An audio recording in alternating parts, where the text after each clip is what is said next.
Who was Angelica Kauffmann? What might we guess about her character from the self-portrait on the left? What do you notice about her style? Angelika Kauffmann was an extremely famous history painter during the 18th century. This is an extremely unusual position for a woman artist to achieve during this time. How did she get there? How did she achieve such a high level of success? And how do we recognize her paintings when we see them? We'll look at all of these today. I'm Molly Enholm, and today we're going to be looking at the career and the identifying characteristics found in the paintings of Angelika Kauffmann. She was born in 1741, the daughter of an artist. This is pretty typical for any female artist we see during this time. She demonstrated from an early age a proclivity towards the arts, both painting and music. Her father encouraged her in the visual arts. He taught her both drawing and painting, while her mother encouraged her interest in music, and she not only oversaw her education, but also taught her to read music and later to sing. We see both of those interests, or I should say talents really, on display in this self-portrait.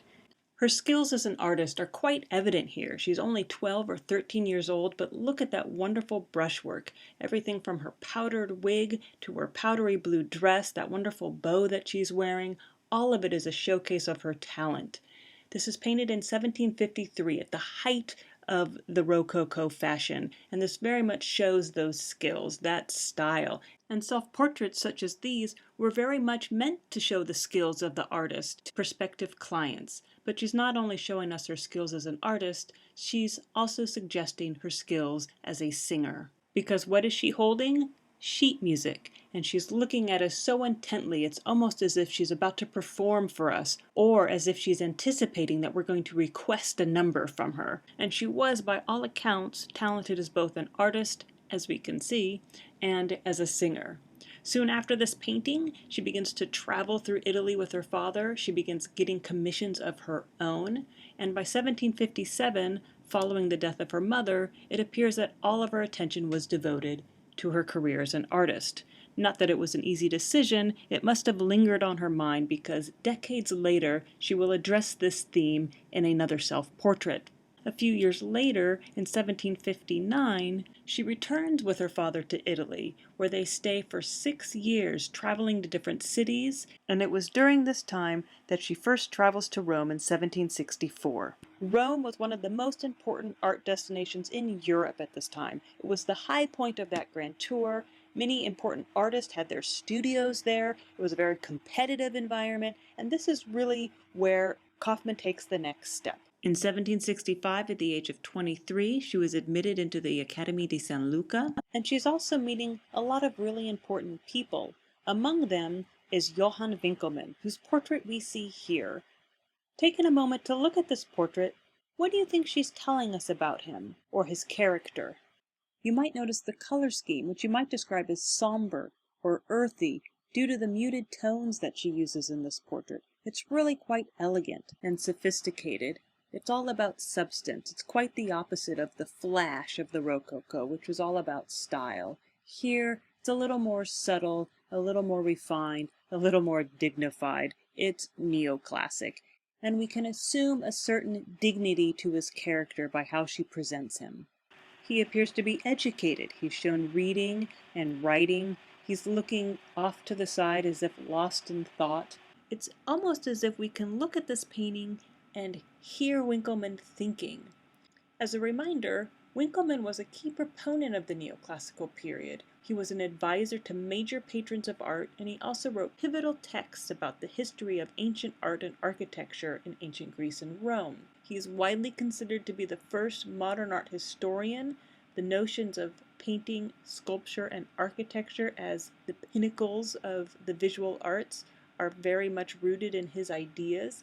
And so when we look at this portrait, it seems rather fitting for such a personality. With portraits like this, Kauffmann began to achieve much success in Rome.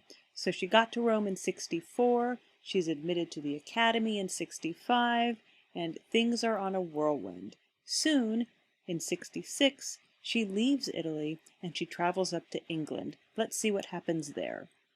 Angelika Kauffmann arrives with great success in England. Her reputation precedes her. She is nearly immediately successful. She has many important patrons who support her. And she also develops some pretty important friendships.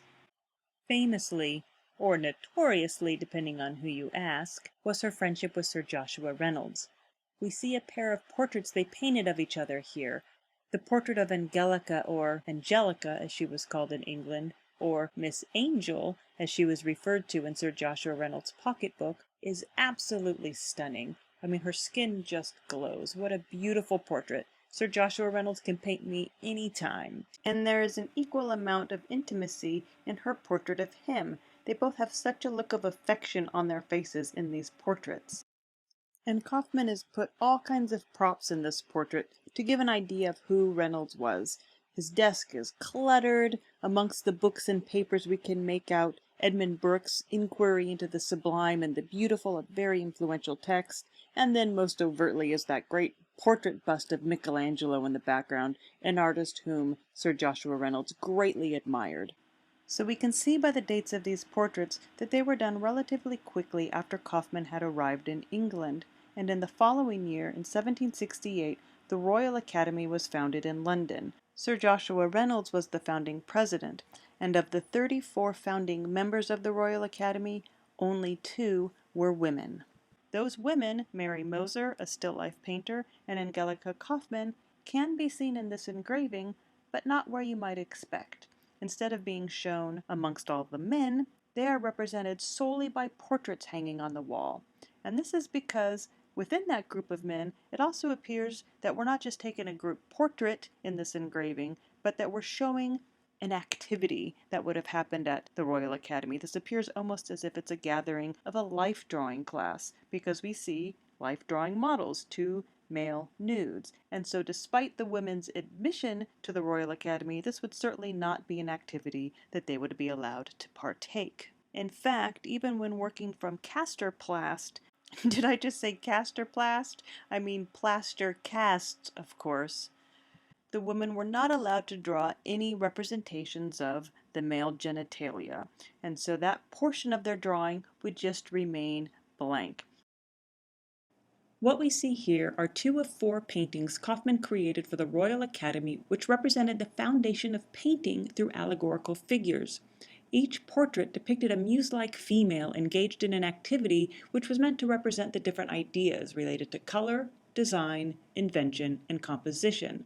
The 2 we see here, color and design, are often put into conflict as to which is the most important in creating an impact on the viewing audience. Is it the structure of the design, the disegno, or is it the passion of the color? For the neoclassic, the notion of disegno wins the day, but as we move forward to the romantic, the emphasis will be on color. It's interesting to look at how Kauffmann approaches both of those here, and it gets a sense of those 2 different ideas. When we look at color, the figure seems exuberant. She reaches up as if she's pulling her palette directly from the rainbow. Whereas with disegno, it's much more studious, intense, focus, concentration. For now, let's look for a moment at this figure which the young woman is drawing from. This is called the Belvedere Torso, and if that name sounds familiar, you're right. The Belvedere Apollo was the statue we looked at in an earlier talk. How did they both acquire the name Belvedere? Well, location, location, location. They were both located in the Belvedere courtyard, which was part of the Vatican complex, which housed an amazing art collection. What we had at the Royal Academy was not the real thing, but a plaster cast made from that statue from antiquity. So studying the plaster cast was the closest thing that the students at the Royal Academy had to studying the real thing, and it was through doing studies of these plaster casts that they would learn to incorporate the essence and beauty of classical statuary into their own work. There were some who felt that this look to the past was more of a crutch than an artist's tool. That included Nathaniel Hone, who we see making a mockery of Sir Joshua Reynolds, as well as his relationship with Angelika Kauffmann here. The old man is a stand-in for Reynolds, the young girl, Kauffmann. It's also noted that perhaps Nathaniel Hone was feeling a little bit jaded, as he had shown an interest in Kauffmann himself. But what we see here is that instead of creating something new, Reynolds is reduced to an old man who simply puts together pieces from pre-existing compositions rather than create anything original on his own. There remains much speculation on the nature of Reynolds and Kauffmann's friendship. If you look around a bit, you might find one source citing she was, quote unquote, waiting for his proposal, while another might say that she was refusing the offer from Reynolds, 18 years her senior. Regardless of these rumors, we do know that in 1767 she did get married, not to Reynolds, but to a man who claimed to be a Swedish count, Frederick de Horn. He was not. Kauffmann was able to get the union dissolved the following year, and soon after, Frederick de Horn, or should I say Frederick Brandt, which is believed to be his real name, left England. Kauffmann remained unmarried until Brandt's death in 1780. Shortly thereafter, she married the Italian artist Antonio Zucchi, and soon thereafter the two returned to Italy, and Kauffmann would there make her mark, not as a portraitist, but as a history painter. And we'll look at that in part 2.